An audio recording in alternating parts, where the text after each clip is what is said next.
Axios has apparently spoken with a number of sources who think that they can now provide some accurate information about what Donald Trump's administration would look like, who he's going to bring in and put in some of the most important positions in government. And the top line, not super surprising. If elected, he would build a cabinet and White House staff based mainly on two imperatives: pre-vetted loyalty to him and a commitment to stretch legal and governance boundaries, according to these sources. Competence, experience, ability to get things done, not being a creepy weirdo. These are not things that are on the list. Just loyalty and not caring about the law or the Constitution. So that'll be fun.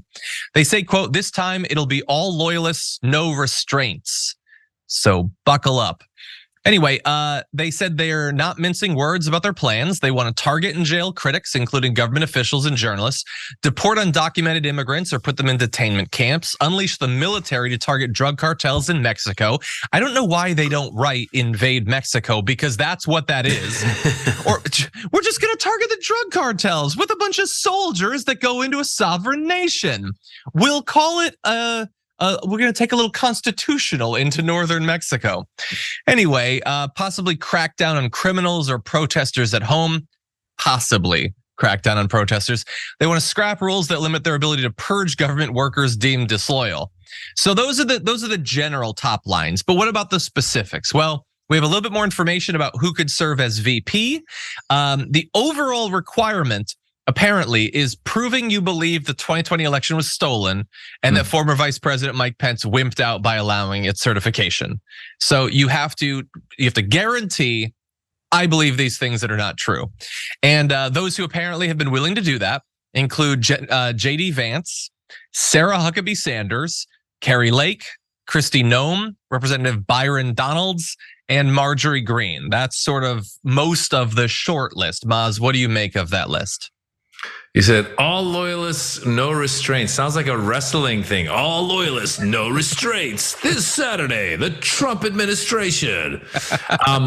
Dude, it's scary. It's so scary that this is even a thing. In a sane world, Donald Trump would be in jail already. Everybody who tried to overthrow democracy and America, the American experiment almost ended.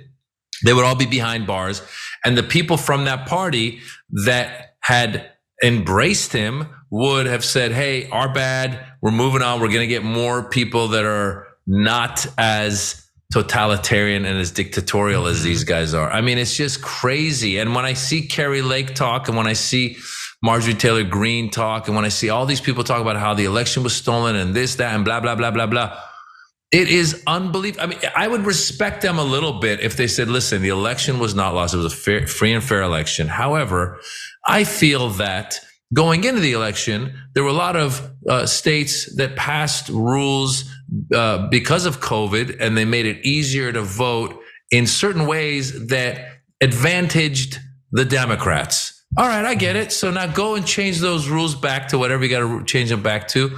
And by the way, in a bigger picture question, it tells you a lot when Republicans are actually afraid of one vote for everybody meaning something. They really don't want a democratic, they don't want a democracy. They want a government run by a minority of people, a country run by a minority of people for them. So they like to have fewer access. Yeah, so I mean, that list you just gave us is just crazy. And then all these people that were involved before with like his team of Kash Patel and what was the name of the guy that he almost made the DOJ head of the DOJ? Sure. The guy who came up with the theory. There was Eastman. There was Howell. John Eastman. Okay, and then there was the guy. And then the guy he almost made Attorney General. The guy almost made Attorney General. Oh my God, he's the glasses. He's the lawyer. He was the one who, whatever his name was. That wasn't Cheesebro. Anyway, the point is there are loyalists who are willing to do this crazy stuff. A lot of them, by the way, are like the American Taliban. They're really crazy religious types who really think that Donald Trump has come because of, God wanted him to come, and this is all part of the thing that has been laid out. And so People need to wake up, man. These people ain't joking. They get to vote. These people get to vote. I mean, it really is scary.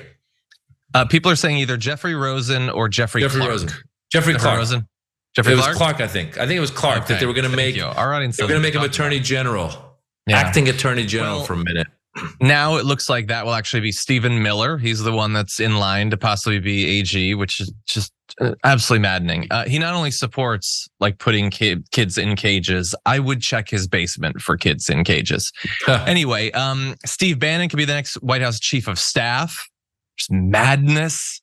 The chief of staff is so wildly powerful. It would be Steve Bannon, who is, I don't know if he's like, is he crazier or is he more physically rotting? Like, which is the main characteristic of him? But he's in bad shape. And I'll also say what you said about the voting. I saw Benny Johnson, who's one of the cringiest people on the right, just went on a rant in the last day saying that voting should be harder. It should be harder to vote. And my first thought was, yeah, if I thought that nobody agreed with me and my ideas were horrible, I'd probably want it to be harder to vote too. But anyway, I'm going to end on this super fast. Those were not the only VP picks. Melania Trump has a favorite who is not on that list, and it's Tucker Carlson. And she's apparently been telling Trump that he would be a powerful on-stage extension of her husband. And I can only hope that she tells Trump constantly about how powerful she considers Tucker Carlson to be, because I'm sure Trump is dealing really well with that. Anyway, so look forward to possibly Trump Carlson 2024. Wouldn't it be great if it came out that Melania and Tucker were having an affair? And I'd be curious what Donald would say to that. Fingers crossed. Good things hopefully come to those who wait.